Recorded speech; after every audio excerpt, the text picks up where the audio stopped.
अनंतकोटी ब्रह्मांड नायक श्री स्वामी समर्थ महाराज की जय। नमस्कार। श्री स्वामी शक्ती या चॅनलवर आपले सर्वांचे स्वागत आहे। तर स्वामींचा प्रकट दिन येते 31 मार्च 2025 ला आहे। वार सोमवार आहे। आता स्वामींच्या प्रकट दिनानिमित्त आपण असंख्य स्वामी भक्त महाराजांची 21 दिवसांची सेवा करणार आहोत। मग ती 11 मार्च ते 31 मार्च पर्यंत आपल्याला करायची आहे। याच्यामध्ये बऱ्याच तुमच्या प्रश्न आल्या, आता तर त्याचे मी उत्तर तुम्हाला देईन। आता थोडक्यात सांगते। बराच वेळा असा प्रश्न आला की मांडणी करायची आहे का? तर बघा, महाराजांची सेवा करताना गुरुचरित्र पारायणची मांडणी असते। स्वामी चरित्र सारामृत 11, 21 पारायण, 108 पारायण याची मांडणी नाही। देवासमोर बसून तुम्ही पारायण करू शकता। दुसरं, आता आमचं गुरुवार पण चालू आहे, मग गुरुवारी काय करायचं? तर गुरुवारी तो तुम्हाला 2दा वाचावा लागेल। म्हणून तुम्ही सेवा करताना 2 ते 3 दिवस आधी सुरुवात करा, की जेणेकरून एखादा दिवस जरी गॅप आला तरी गुरुवारी तुम्ही ऑलरेडी आपल्या इतक्या सेवा असतात की त्याच्यामध्ये ही सेवा परत दुपटीने आपल्याला करायची असते। मग त्याच्यामुळे खरंच खूप तारांबळ उडते।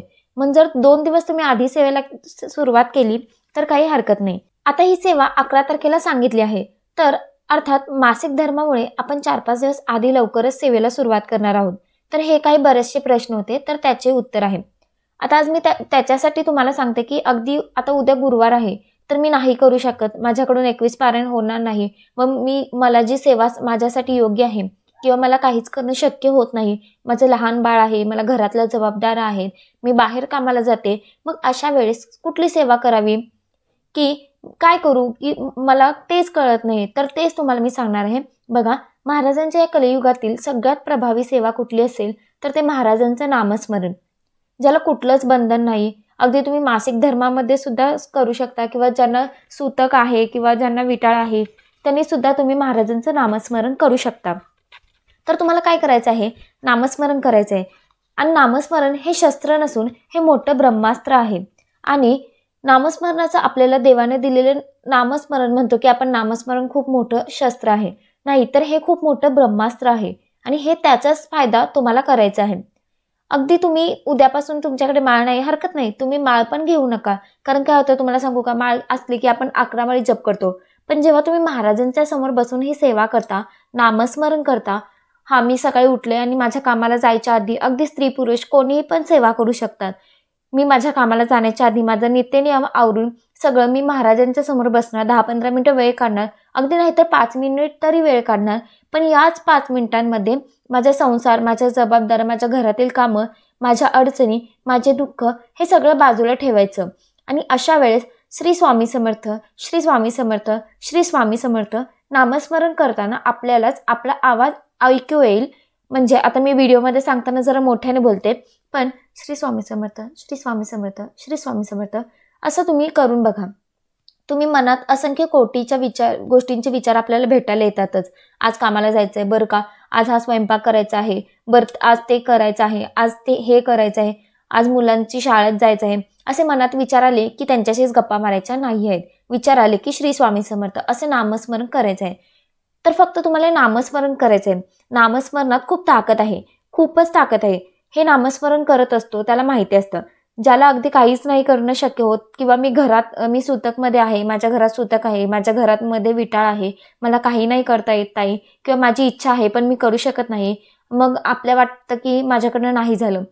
अहो, का नाही झालं? तुम्ही नामस्मरण करा। 24 तासांपैकी 1 तास तुम्ही नामस्मरण करा, किंवा असंख्य 24 तासांमध्ये तुम्ही प्रवास करत आहात, तुम्ही कुठे म्हणाल श्री स्वामी समर्थ की मी माझ्या महाराजांच्या नामात तल्लीन झाले आहे, मला जगाशी काही देणं नाही। देवासमोर बसताना खरं सांगू का, चालता बोलता उठता बसता तुम्ही नामस्मरण करायचं असतं। महाराज नेहमी म्हणायचे की जो माझं नाम जप करतो त्याला मी जपतो, आणि नक्कीच ते घडतं। पण 5 मिनिट महाराजांच्या समोर बसून डोकं शांत ठेवून, मन शांत ठेवून तुमचं दुःख रोज सांगायचं। आणि रोज सांगण्यापेक्षा महाराजांच्या डोळ्यात जरी बघितलं तरी पण त्यांनाही आपल्या मनातून सगळं त्यांना माहित आहे। जे आपल्याला माहित नाहीये तेही महाराजांना माहित आहे। पण जेव्हा तुम्ही महाराजांच्या समोर बसून शांत मनाने महाराजांच्या डोळ्यात डोळे घालून, आणि जेव्हा तुम्ही चांगलं काम करता तेव्हा तुमच्याकडनं चांगल्या आपल्या गोष्टी घडतात, तेव्हा खरंच आपण महाराजांच्या महाराजांचेच नाही तर कोणत्या पण परमेश्वराच्या डोळ्यात डोळे घालून बघतो। पण आपल्याकडून जर काही घडलं, वाईट घडलं, चुकीचं घडलेलं असतं, तर आपली हिम्मतच नाही होत महाराजांकडे बघायची। तुम्ही बघा, कधी ना कधी कुणाला तर वाईट बोललेलं असतं, तर होतच, आपण माणूस आहोत, कधीतरी कोणाला तरी वाईट बोललेलं असतं आणि महाराजांच्या समोर जातो तेव्हा आपोआप नजर खाली झुकते, माफी मागतो की महाराज माझं चुकलं, तुम्ही मला माफ करा. ती माफ केल्यावर आपली नजर जेव्हा महाराजांच्या डोळ्यात डोळे घालून तुम्ही बघू शकता, तुम्ही करू शकता, तर आहे ना, अशा वेळेस फक्त नामस्मरण करायचं आहे. महाराजांच्या समोर बसून त्या 5 मिनिटात नामस्मरण करायचं आहे. आणि बऱ्याच वेळा अशाही येतात की ताई लिखित नामस्मरण करू शकतो का? हो, तुम्ही करू शकता. लिखित नामस्मरण हे काय, एक आपली वही असते, रोज एक पानाचं तुम्ही लिखित नामस्मरण करू शकता. श्री स्वामी समर्थ किंवा श्री स्वामी समर्थ, जय जय स्वामी समर्थ, एक पान रोज माझ्याकडून भरलं गेलं पाहिजे. याचं सुद्धा अतिशय सुंदर आपल्याला अनुभव आलेले आहे. आणि ते येतातच ज्यांना लिखित नामस्मरण करायचं आहे किंवा आणि ते तर नामस्मरण लिखित तुम्ही बसूनच करायचं असतं. इथून तुम्हाला ते लिहायचं आहे. जर तुम्हाला दिवसातून अर्धा तास मिळत असेल तर लिखित नामस्मरण करत चला. चालता, बोलता, बसता, उठता ते नामस्मरण वेगवेगळं असतं. पण महाराजांनी तिथे बसून, अगदी देवासमोर बसून किंवा कुठे पण बसून, तुम्ही गादीवर बसून न करता फक्त लिखित नामस्मरण करावं की श्री स्वामी समर्थ. एक असा टार्गेट ठेवा की 21 दिवसाच्या कालावधीमध्ये मला 21 पानं भरायचं आहे. महाराजांच्या नामस्मरणाने लिखित नामस्मरण पण करायचं आहे. हे खूप सुंदर आणि तेवढेच प्रभावी अनुभव आहे. पण या 21 दिवसांच्या कालावधीमध्ये मला महाराज तुमच्याकडे काही मागायचं नाहीये. मला फक्त तुमचं नाव जप करायचं आहे, मला तुमचं नामस्मरण करायचं आहे, मला तुम्हाला आठवायचं आहे. पण जेवढं नामस्मरण कराल त्याचे दिव्य अनुभव आहे. मासिक धर्मात आहात, घरात नामस्मरण केलं तर चालत नाही का? मनातल्या मनात कोण येणार आहे बघायला की तू काय विचार करतेस मला सांग? नाही, नामस्मरण करा. नामस्मरण खूप महत्त्वाचं आहे. काहीच माळाची गरज नाही, कुठल्या ग्रंथाची गरज नाही, कुठल्या पुस्तकाची गरज नाही, कुठल्या मोबाईल ॲपची गरज नाही, कशाचीच गरज नाही. श्री स्वामी समर्थ किंवा श्री स्वामी समर्थ, जय जय स्वामी समर्थ, अतिशय सुंदर, प्रभावी, दिव्य, अशक्य कोटीच्या गोष्टी सुद्धा शक्य करणारा हा मंत्र जर जप तुम्ही रोज करत शकत असाल तर नक्कीच करा. तर आता ताई, नामस्मरण करताना ब्रह्मचर्य पालन करायचं का? तर नाही. नामस्मरण करताना मांसाहार करायचं का? तर तो तुमचा वैयक्तिक प्रश्न आहे. तुम्हाला काय वाटतं ते तुम्ही करा. मांसाहार करून महाराजांचं नाम जप केल्यावर काय होणार आहे? तर हे तर सगळं तुम्हाला जे वाटतं ते तुम्ही करा. तेवढं तुम्हाला त्या गोष्टीची ज्ञान आहे. मी तुम्हाला काय सांगत नाही, पण हो, नामस्मरण करा एवढं नक्की सांगेन.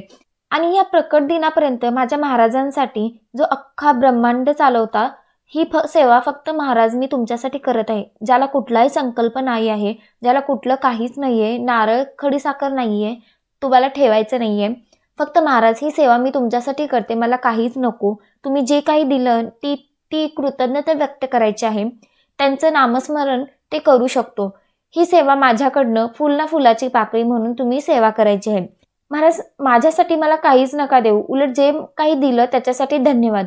आयुष्य कुठं होतं माझं आणि कुठे आणून ठेवलं तुम्ही, त्याच्यासाठी धन्यवाद. म्हणून या प्रकट दिनानिमित्त नक्कीच ही सेवा करा. महाराज सगळ्यांचे दुःख, सगळ्यांचे संकट दूर करो.